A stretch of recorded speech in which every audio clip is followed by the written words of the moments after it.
We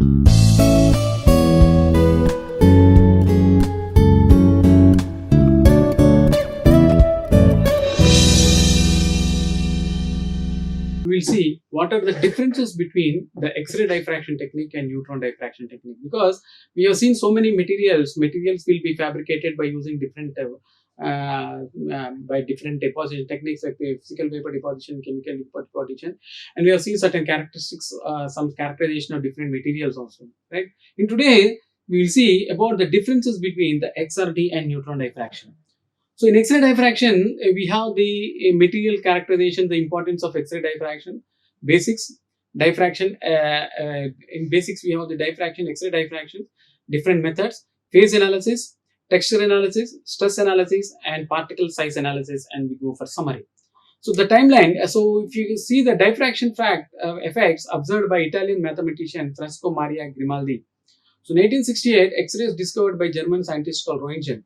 So 1912, discovery of X-rays, diffraction of crystals, one love in 1920 by Bragg's discovery, right? So this is what the electromagnetic spectrum of material, electromagnetic spectrum. So we have different rays here: gamma rays, X-rays, ultraviolet rays, visible light, and near infrared, far infrared, microwaves, and radio waves. So these visible rays are called the VIBGR. That is what we call it as violet, indigo, blue, green, yellow, orange, red, and it is what the electromagnetic spectrum. What is the wavelength? What is the wavelength of gamma rays? Gamma rays wavelength range from 10 power minus 2 millimeters to 10 power minus 6, from 10 power minus 6 to 10 power minus 2, and whereas X-rays range from 10 power minus 1 millimeter to 10 millimeter. Whereas ultraviolet rays we are wave from 100 millimeters. So this is what the technique we observe. This is what the technique we observe. So while studying the electromagnetic spectrum. So the generation of X-rays. This is how the X-rays are generated. We have the ejected electron, we have the conduction band, we have the valence band, and we have the X-ray beam. So this is how the X-rays are being generated. So this is how the X-rays are generated. So we have the energy difference, that is E equals to delta E minus delta N. That is vacuum, that is conduction band and valence band. So this is L1, L2, L3, and EL1, EL2, and EL3. We have the incident electron beam energy, right? So this is what the energy loses electron, that is E minus delta E. That is very different. So this is what the commercial X-ray tube. We have the cooling water, we have target, we have X-rays, shutters, evacuated tube, electrons, focusing screen, heated tungsten filament, right? So which is maintained at a potential of 30 to 40 kilovolts. So the X-ray spectrum from an iron target, we have shorter wavelength, wave limit, and continuous spectrum. Characteristic of X-ray Mosley law, and root nu equals to C into Z minus sigma, and Ik equals to Bi into V minus Vk whole power neta, right? So this is what the X-ray spectrum from an iron target. So the diffraction, a diffracted beam may be defined as a possible composed of large number of scattered rays mutually reinforcing each other. This is what the particle scattering takes place in different directions. So interacting with a single particle, right? And diffraction, this is a interaction with a crystal, right? So diffraction is interacting with the crystal, and scattering is with single particle. So this is what we can bring the difference between scattering and diffraction. So we have different scattering modes. Random arrangement of atoms in space gives rise to scattering in all directions. That is weak effect and intensities add up. Right, so by atoms arranged periodically in space in few specific directions, satisfying the Bragg's law, that is 2d sin theta equals 10 lambda, where we have strong intensities of the scattered beams in case of diffraction. So no scattering along directions is not possible in Bragg's law. So this is what the types of directions we have: the Fresnel's diffraction and Fraunhofer diffraction. So Fresnel's diffraction, we have near field F equals to A square by L lambda, which is very much greater than 1. Whereas in Fraunhofer, we have the far field F equals to A square by L lambda, which is very much less than 1.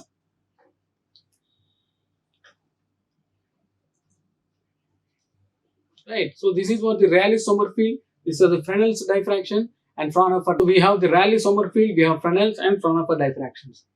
So diffraction of light through an aperture, we have d psi equals to delta x by a, that is e power minus 2 i. And this is some of the physics we understand, where the intensity of a wave is directly proportional to the square of the amplitude, and this is equal to complex conjugate, that is psi into psi star. So I is proportional to psi square is equal to psi star. So this is what the maximum intensity and minimum intensity which can be obtained from the Bragg's law, that is 2d sin theta equals to n lambda, right? In Bragg's law defines 2d sin theta equals to n lambda, where n represents the order and lambda is the wavelength which is measured in angstroms, right? So this is what the Bragg's law, that means certain X-rays are allowed to fall on a crystal which is having some interatomic spacing, that is d, and we have the d plane, that is plane spacing is given by a by under root of s square plus k square plus s square, okay, which theta is a Bragg angle, and path difference must be integral multiples of the wavelength, that is theta n equals to theta out. So we all familiar with Bragg's laws, right? So that is what d equals to n lambda by 2d. So sin theta equals to 1 by d by 2 by lambda, right? So the geometry of the Bragg's law, the incident beam, the normal and to the reflection plane and the diffracted beam are always coplanar. The angle between the diffracted beam and transmitted beam is around the 2 theta usually measured. Since sin theta cannot be more than unity, this requires n equals to 1, where lambda is very much less than 2d. Right? Lambda should be less than twice the d spacing we want to study. So the order of reflection is lambda equals to 2 sin theta d by n. So a reflection of any order as a first order reflection from planes, real or fictitious pair, the distance of 1 by n of the previous spacing set d dash equal to d by n. As an nth order deflection takes place, reflection from h-scale planes of spacing d may be considered as a first order reflection from the nh, nk and ln placing d equals to d by n.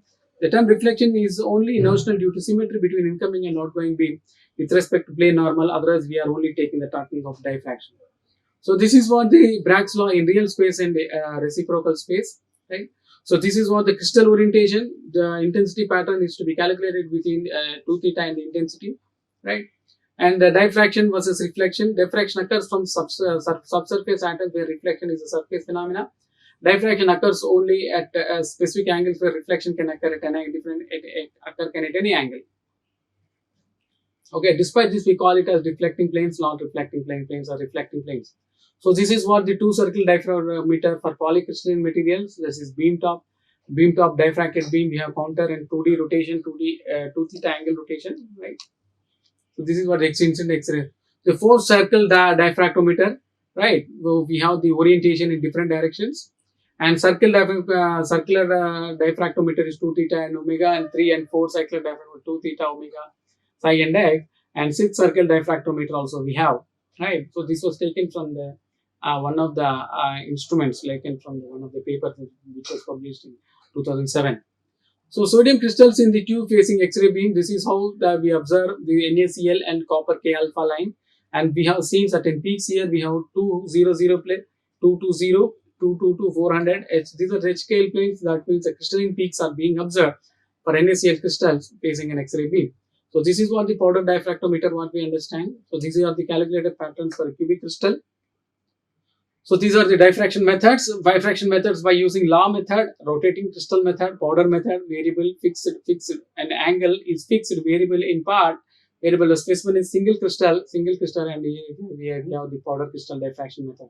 So in law method, we have the transmission lines, the incident beam, where we can obtain the zone axis and the thin film, and we can frame the factors. We can frame the reflection beam like this, and we can frame the crystalline film like this, right? So we have the transmission, crystalline, incident, reflection, incident beam, and zone axis, crystalline and film phases. So uses single crystal, uses white radiation used for determining crystal orientation and quality.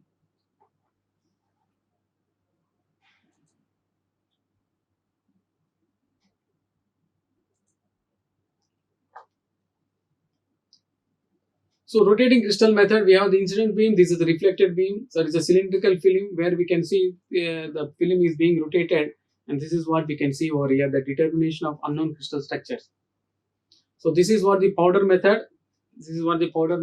So useful for determining lattice parameters with high precision and for the identification of phases. This is the incident beam. We have the sample, and we can see the powder form. So we have the indexing a powder pattern, right? So this is Bragg's law, n lambda equals to 2d sin theta for cubic crystal, dh scale equals to a by h square plus k square x square, which gives rise to lambda square by 4 square, which is constant. So if you go for the indexing, this is what the different table we observe for FCC wavelength is equals to 1.54056 angstroms. So we have the different wavelength range: 38, 45, 66, 78, 83, 97, 113, 118. and 139 and 168. These are all the patterns that we have for different angles, theta and sine square theta, and where we can find the h square plus k square plus l square, and the condition of DHK lines, so sine square theta, where we have the lattice parameter, so constant, so it is FCC. So this is what we can indexing. This is what we can see called indexing. So it is a face-centered cube. So the current setup is we have X-ray gun, we have sample holder, and this is a detector, right? So this is what the sample holder is, which rotates around 230 degree to 2 theta angle, and we have the X-ray guns also. So these X-ray guns, user can choose to move the sample and detector, fixed source or detector and source, sample 6 stage at same time. So this is what the reality we have. So we have the crystalline peaks and diffraction scattering, and we have the intensity versus 2 theta, right? So this is what the peaks we can find. So crystalline size can be given by Skerret's formula, T equals to 0.9 lambda by B cos theta B. So this was taken from the book called Bedicality, Elements of X-ray Diffraction. So intensity of diffracted beam, we have the polarization factor, structural factor, multiplicity factor, Lorentz factor, absorption factor, temperature factor. For most materials, the peaks and intensities are documented using softwares, that is JCPDS and ICDS. Right. If you come to the diffraction outline, if you come to the neutron diffraction, so neutron diffraction is a method by which neutrons are used to determine the atomic or magnetic structure of a material. It can be equally applied to study crystalline solid, liquids, or gases, or amorphous materials. So why we need to consider neutron is wavelength comparable with interatomic spacing, the kinetic energy comparable with that of atoms in solid, and penetrating, that is bulk properties are measured. Weak interaction with matter aids interpretation of scattering data. Isotopic sensitivity allows contrast variation. Neutron magnetic moment couples to B, that neutron sees unpaired electron spins. So these are the different modes of neutron scattering. One is the nuclear scattering and another is magnetic scattering. So we have nuclear scattering, we have elastic neutron scattering, diffraction crystal structure. Inelastic neutron structure, neutron scattering, excitons, that is phonons, magnetic neutron scattering, elastic neutron scattering, diffraction, that is spin structure, inelastic neutron scattering, that is excitons or magnetons. So this is what the process that takes place. This is a process that takes place, neutron diffraction, right? So the basic model is the momentum, right? Momentum equals h bar k, where E equals to h square k square by 2m. So measure the number of scattered neutrons as a function of q and omega. The result is a scattering function. SQW, that depends only on the properties of the sample. All we need to do is to prepare a neutron beam with wave vector k0 and measure the intensity of neutrons scattered with wave vector k. How to distinguish between magnetic and nuclear neutron scattering? So they are temperature dependent. Magnetic Bragg peaks vanish above the magnetic ordering temperature. Magnetic form factor decreases with Q, and polarized neutrons. So this is how the spin polarized neutrons take place. One is the spin up and spin down, and the polarization can be expressed in a scalar form as P equals to n plus minus n minus by n plus minus, where n plus and n minus are the number of spins up and spin down neutrons respectively. And the polarization factor P can be expressed as P equals to f minus 1 by f plus 1, where f equals to n plus by n minus, called the flipping ratio, and this is a measurable quantity in scattering experiment. So this is how the production of spin polarized neutron takes place. The method to produce a spin polarized neutron is to use a neutron spin flitter. So magnetic scattering of spin polarized neutrons, and spin flip-flop and non-flip flop scattering, and this is what the spin flip and non-spin flip. We have the spin flip as this mode, and this is a non-spin flip mode, right? So one is up down spin, up spin, down spin, up spin. Right? So these are what some of the spin flips and spin and non-spin flips. So ferromagnet. For a ferromagnet, the applied field determines both the nuclear spin quantization axis and the electron spin direction. So they become parallel to each other and no spin flip occurs. However, if the field is applied in any general direction, the scattering plane, both the spin flip and non-spin flip scattering takes place. So in case of antiferromagnetic materials, the applied field does not decide the electron spin direction. So the neutron spin quantization axis is not necessarily parallel to the electron spin direction. Thus, the entire scattering is mostly spin flip. So these are some of the applications of neutron diffraction we can see in chemistry, biochemistry, engineering, life sciences, archaeology, material sciences, and theological sciences, where we can see certain applications of neutron diffraction. So many condensed matter phenomena lie within the ranges of length and time is seen by neutron scattering. So this is what the magnetic structure of manganese oxide. So manganese oxide, nickel oxide, and iron oxide order antiferrometallically. After taking into account the unpaired spins, the magnetic use cell becomes twice as weak as the atomic arrangement may suggest. So powder neutron diffraction data for manganese oxide. Extra spins are only present in neutron diffraction below a particular temperature, Neal temperature, where the unpaired spins are ordered. These extra lines are called super lattice lines, which carries the magnetic corresponding.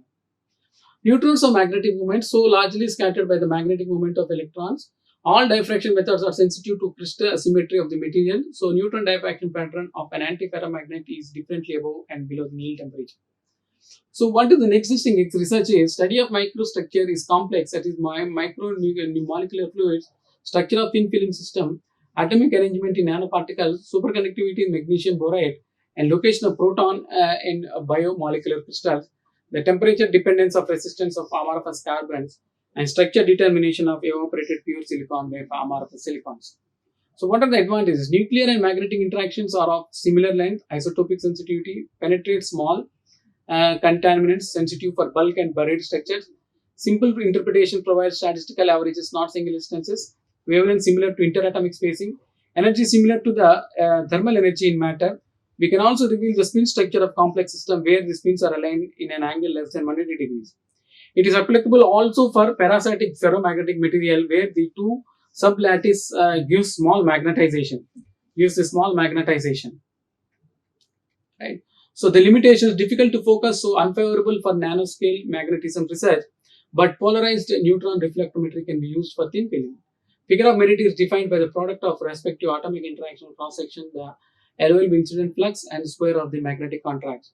Due to the small incident flux, the figure of merit is less for sample area. Availability of neutron is very difficult because we need nuclear fission reaction. If the spin axes are normal to the plane of reflection, then no magnetic scattering takes place. Only nuclear transmission and only nuclear scattering will be there. So new challenges for neutron scattering are spin walls. We have the exchange bias, magnetic films, dimensional effects, exchange couplings, exchange springs, lateral structures, and we have Gallium arsenide structures. So these are some of the references where we have taken some from the books: The Introduction to Magnetic Materials by B.D. Colletti and G.D. Graham, Magnetic Materials by Nicole A. Spalding, Application of Neutron Scattering by Roger Pin, Magnetic Neutron Scattering and Spin Polarized Neutrons by Department Professor B. Keeman, who is under the Max Planck Institute for Solid State Research, and National School on Neutron and X-ray Scattering, Argonne and Oak Ridge National Laboratories. So Neutron Scattering in Solid State Physics lecture by Andrew Zeldovich from Oxford University, and Polarized Neutrons by Ross Stewart, Science and Technology Physics Council. Like, share and subscribe. Hit the bell icon for more updates.